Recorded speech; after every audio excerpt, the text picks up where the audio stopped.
Um, my name is Tala Rahmeh. I'm from Palestine.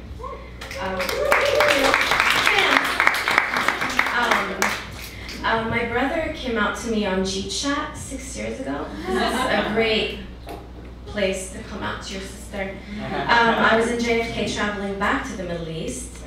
And I thought then that I was going to spend, we're both not Americans, and I thought I was going to spend most of my life trying to bring him to America because I thought he was going to be safer. And I don't think that anymore. This is Orlando 1. These are for my brother. I knew I had loved you my whole life.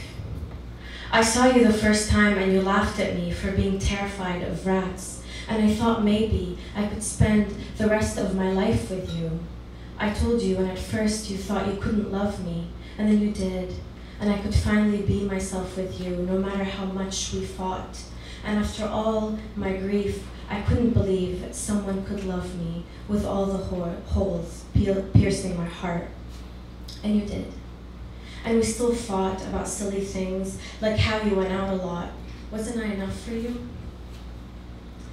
Then one night, you said it's not about you, and left in the middle of a dark sky, and I stayed behind, half asleep on the couch, waiting for you.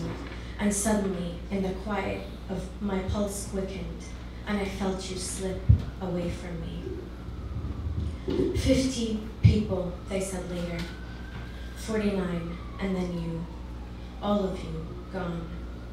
In a mountain of smoke and piles of bodies cracking at dawn, but I'm still here waiting for you in case you come back from the echo of bullets to the middle of me.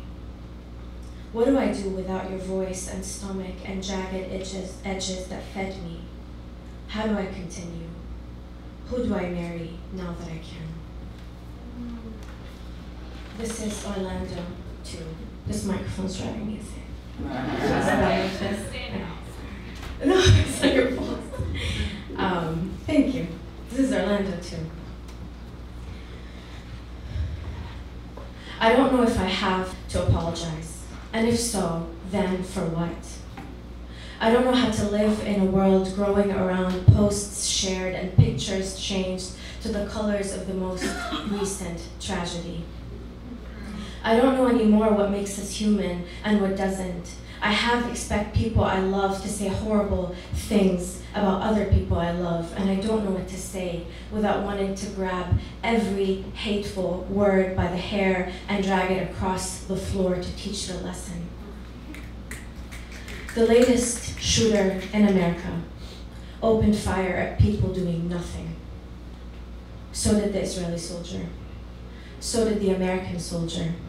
So did the Syrian soldier. And all the men who claim to be of God, sent below to set things right. What language does God speak to you at night and tells you to burn a dream he lit himself? What God gives you a hand to create a tragedy? Stop burning God in his own fire. Stop claiming what was never, ever yours. And know that no matter how right you think you are, someone out there just like you will not hesitate for a minute to kill you.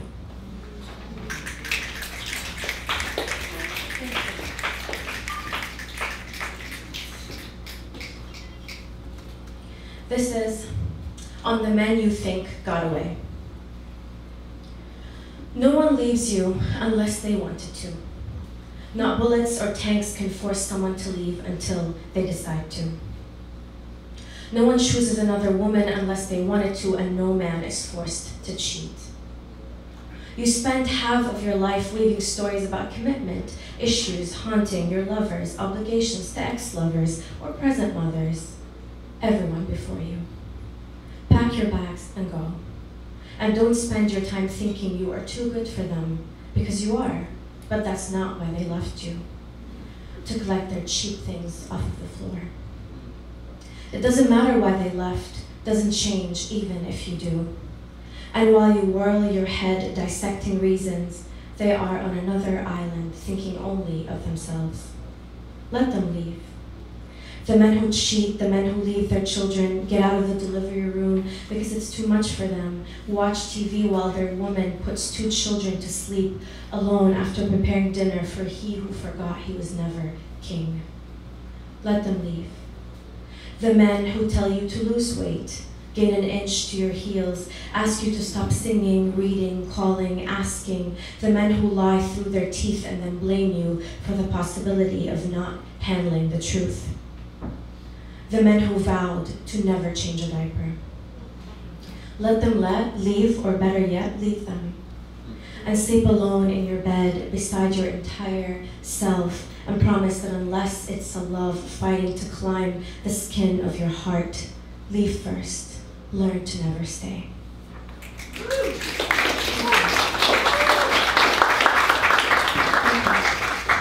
I have 3 more poems, if time permits. Okay. This is untitled. At 1 a.m. on the R train, a woman looks at her husband, dozing off. She stares at his white hair and tilted glasses and smiles. 30 years they've been married, and she still smiles while his eyes droop. This is what it means to be loved by a woman. My father sent my mother recorded tapes with songs declaring his love to her while she was reading in a library in Beirut. My mother bore his children, didn't scream, and held him above the sink while he threw up at 3 a.m. heading home from the bar. This is what it means to be loved by a woman. To be loved by a woman is to never be worshipped, but to know that wherever you may be, you are sitting at the center of her heart. That when you hurt her, she spends her morning reminding herself of all the reasons she doesn't want to be with anyone but you. That when you sleep, she covers you and rubs your back and takes your sorrow in her hand and weaves it into a dream of better days she wants to give to you. To be loved by a woman is to always be loved. Should you be so lucky, hold her and never let go.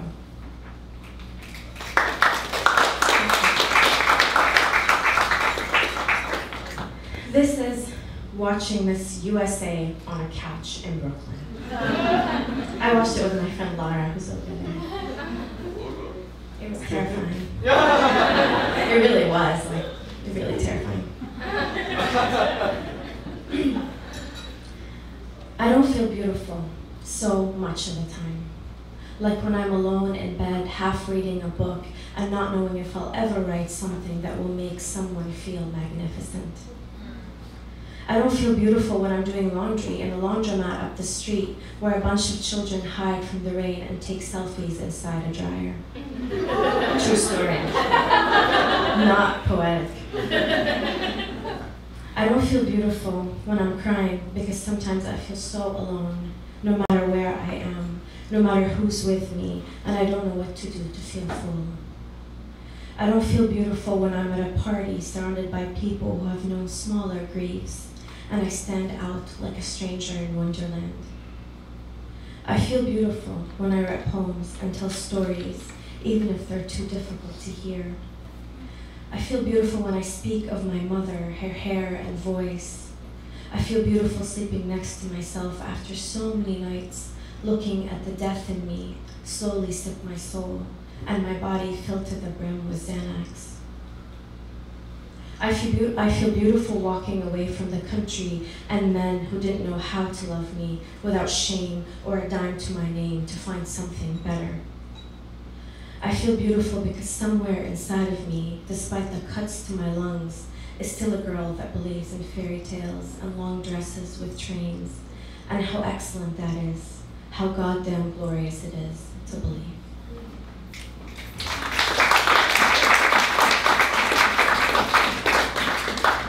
This is my last poem. It's to my nieces and future daughter. I hope you are hard to love. So only men worthy of the climb to touch the ends of your hair dare to begin the journey. I hope you look in the mirror and gasp at the magic that is your face and arms and legs and heart. I hope you know your fingers can hold baskets of figs and bricks and pens and orbits. You are all music. When you scream and curse and fight and fail at math and fall out of love and bake and not know how to fry a damn egg. I hope you curse out loud. Don't keep it in your stomach and decide whether you want to be soft or cold or as hard as a sugar cane. And let no one decide how you need to be loved. You are already loved. Whether you flip burgers or discover stars, you are already whole, a hazelnut in the heart of your mothers. I hope you say your names, curl your tongues, fill your mouths. Maryam, Layla, Nada, Malak.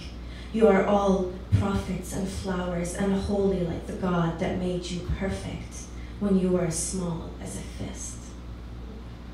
I hope you don't inherit our grief borrowed from our grandmothers so we can finally give it back. Thank you so much.